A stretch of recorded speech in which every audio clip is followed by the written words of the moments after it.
નમસ્કાર દર્શક મિત્રો, @ગુજરાતમાં આપનું સ્વાગત છે। ગુજરાતમાં હાલ તો આમ આદમી પાર્ટી સતત ચર્ચામાં છે। એક તરફ તો વિસાવદરમાં ગોપાલ ઇટાલિયાની જીતને લઈને ચર્ચા, તો બીજી તરફ ડેડિયાપાડાના ધારાસભ્ય ચેતર વસાવાની ધરપકડથી હાલ રાજકારણમાં ખૂબ જ ગરમાવો જોવા મળી રહ્યો છે। નર્મદા જિલ્લાના ડેડિયાપાડા ખાતે પ્રાંત કચેરીમાં લાફાકાંડમાં ધારાસભ્ય ચેતર વસાવા 5મી જુલાઈથી જેલમાં બંધ છે અને તેથી જ તેમને છોડાવવા માટે બધા જ પ્રયત્ન સતત પરિવાર દ્વારા કરવામાં આવી રહ્યા છે। આની સાથે જ તેમના સમર્થકો પણ સતત ચેતર વસાવાની છોડાવવાની માંગ કરી રહ્યા છે। ત્યારે હવે આવામાં તેમની બંને ધર્મપત્નીઓ પણ પોતાના પતિ માટે મેદાને ઉતરી છે। ચેતર વસાવાના બંને પત્નીઓ અને સમર્થકોએ એક સાથે મળીને રેલી કાઢીને ચેતર વસાવાની છોડાવવાની માંગની સાથે ભાજપનો મોટા પાયે વિરોધ કર્યો હતો। અને એટલું જ નહીં, તેમની એટલે કે ચેતર વસાવાની પત્નીઓએ મીડિયા સમક્ષ ભાજપ નેતા દ્વારા કરવામાં આવેલી ઓફરને લઈને પણ મોટો ખુલાસો કરવામાં આવ્યો છે। તો ચાલો જાણીએ કે આ સમગ્ર મામલો શું છે અને ચેતર વસાવાના પત્નીએ ભાજપના નેતાની કઈ ઓફરનો મોટો ખુલાસો કર્યો છે। તેવા સમાચાર સામે આવ્યા છે કે નર્મદા જિલ્લાના રાજપીપળાના કલેક્ટર કચેરીએ આદિવાસી સમાજના આગેવાનો અને આમ આદમી પાર્ટીના કાર્યકરોએ અને અગાઉ નર્મદા કલેક્ટરને આવેદનપત્ર આપ્યું હતું। ધારાસભ્ય ચેતર વસાવાના ધર્મપત્ની શકુંતલાબેન અને વર્ષાબેન સહિત આમ આદમી પાર્ટીના આગેવાનો અને આદિવાસી સમાજના કાર્યકરો ઉપસ્થિત રહ્યા હતા। આ દરમિયાન ચેતર વસાવાના સમર્થકો અને પોલીસની વચ્ચે કલેક્ટર કચેરીએ ઘર્ષણ થયું હોવાના પણ અહેવાલો સામે આવ્યા હતા। જોકે પોલીસ સાથે બોલાચાલી બાદ કલેક્ટરની મંજૂરીથી આવેદનપત્ર આપવા માટે જવા દેવામાં આવ્યા હતા। તો બીજી તરફ આના અગાઉ એવા સમાચાર હતા કે ભાજપના સંજય વસાવાએ કે જેમને ચેતર વસાવાની વિરુદ્ધ પોલીસ ફરિયાદ નોંધાવી હતી, તેમને એવી શરત મૂકી કે જો ચેતર વસાવા જાહેરમાં માફી માંગે તો હું કેસ પાછો લેવા માટે તૈયાર છું। પરંતુ હવે આના જવાબમાં ચેતર વસાવાના પત્ની વર્ષાબેન વસાવાએ સ્પષ્ટ શબ્દોમાં મીડિયા સમક્ષ જણાવ્યું કે સંજયભાઈ સમાધાન પર આવ્યા છે, પરંતુ ચેતરભાઈએ જેલ બેઠી છે, અમે સમાધાન કરવાના નથી।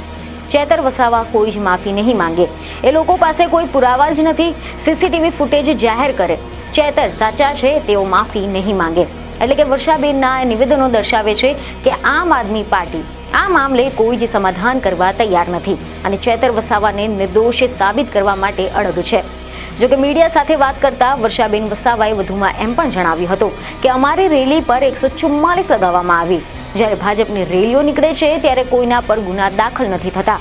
પોલીસ પર રાજકીય રૂપ પકડીને ચાલી રહી છે। પોલીસ એકતરફી કામ કરે છે। પોલીસ ભાજપની છે અને એટલે જ ભાજપનું કામ કરે છે। આ નિવેદનો દ્વારા તેમણે પોલીસની કામગીરી પર પણ અનેક સવાલો ઉઠાવ્યા અને સાથે જ તેને રાજકીય પ્રેરિત ગણાવ્યું હતું। આ ઉપરાંત આક્રોશ વ્યક્ત કરતા આમ આદમી પાર્ટીના કાર્યકરોએ પણ એવી ચેતવણી ઉચ્ચારી હતી કે આગામી દિવસોમાં જેલ ભરો આંદોલન કરવા માટે તૈયાર છે। જો આ કેસમાં યોગ્ય ન્યાય નહીં મળે તો આમ આદમી પાર્ટી વધુ મોટા પાયે આંદોલન છેડવા તૈયાર છે।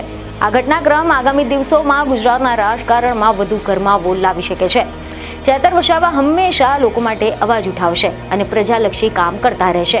તેથી ધારાસભ્ય ચેતર વસાવાના સમર્થનમાં આમ આદમી પાર્ટી દ્વારા સમગ્ર ગુજરાતમાં તમામ જિલ્લા કલેક્ટરના માધ્યમથી મુખ્યમંત્રીને આવેદનપત્ર સોંપવામાં આવ્યું છે અને આની સાથે જ માંગ કરવામાં આવી હતી કે સત્તાના બળે પોલીસ તંત્રનો દુરુપયોગ થઈ રહ્યો છે, જેને રોકવામાં આવે અને ધારાસભ્ય ચેતર વસાવાની ગેરકાયદેસર ધરપકડ કરનારાઓ સામે કાર્યવાહી કરવામાં આવે।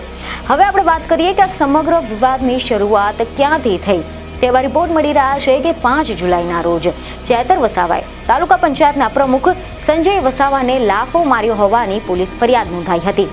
આની સાથે જ સાગબારા તાલુકાના પંચાયતના પ્રમુખ ચંપાબેન વસાવાને ચેતર વસાવા અપશબ્દો બોલ્યા હોવાના પણ આક્ષેપ કરવામાં આવ્યા હતા, જેથી ધારાસભ્ય ચેતર વસાવાની વિરુદ્ધ ડેડિયાપાડા પોલીસ સ્ટેશનમાં ગુનો દાખલ થયો હતો। ત્યારબાદ હાઈ વોલ્ટેજ ડ્રામા સર્જાયો અને રવિવારે નીચલી કોર્ટમાં ચેતર વસાવાને હાજર કરવામાં આવ્યા હતા, જેમાં પોલીસે માંગેલા 5 દિવસના રિમાન્ડ અરજી નામંજૂર કરવામાં આવી હતી અને આની સાથે જ ચેતર વસાવાના જામીન પણ રવિવારે નામંજૂર કરવામાં આવ્યા હતા। જેથી ચેતર વસાવાને જેલ મુક્ત કરવા માટે રાજપીપળા ખાતે આમ આદમી પાર્ટીના કાર્યકર્તાઓ, તેમના સમર્થકો અને ચેતર વસાવાની બંને પત્નીઓ વર્ષાબેન શકુંતલાબેન વસાવાની આગેવાની હેઠળ એક વિશાળ મહારેલીનું આયોજન કરવામાં આવ્યું હતું અને આ રેલીનો મુખ્ય ઉદ્દેશ કલેક્ટર કચેરીને આવેદનપત્ર સુપરત કરીને ચેતર વસાવાની તાત્કાલિક મુક્તિની માંગણી કરવાનો હતો। આ રેલીમાં મોટી સંખ્યામાં ચેતર વસાવાના પોસ્ટરોની સાથે તેમના સમર્થનમાં આમ આદમી પાર્ટીના સમર્થકો જોડાયા હતા. અને આ જ દરમિયાન વર્ષાબેન વસાવાએ મીડિયા સમક્ષ કેટલીક જાણકારી આપતા કહ્યું કે ચેતર વસાવા વિરુદ્ધ 13 માંથી 12 કેસમાં તેઓ નિર્દોષ સાબિત થયા છે. માત્ર એક જ કેસ પેન્ડિંગ છે. સરકારના દબાણ હેઠળ ખોટા કેસમાં તેમને જેલમાં મોકલવામાં આવ્યા છે. પોલીસ ભાજપના ઇશારે કામ કરી રહી છે. જો આવનાર સમયમાં ન્યાય નહીં મળે તો જેલ ભરો આંદોલન શરૂ કરવામાં આવશે. આ દરમિયાન વર્ષાબેન વસાવાએ મીડિયાને જણાવ્યું કે ચેતર વસાવા વિરુદ્ધ 13 માંથી 12 કેસમાં તેઓ નિર્દોષ સાબિત થયા છે. માત્ર એક જ કેસ પેન્ડિંગ છે.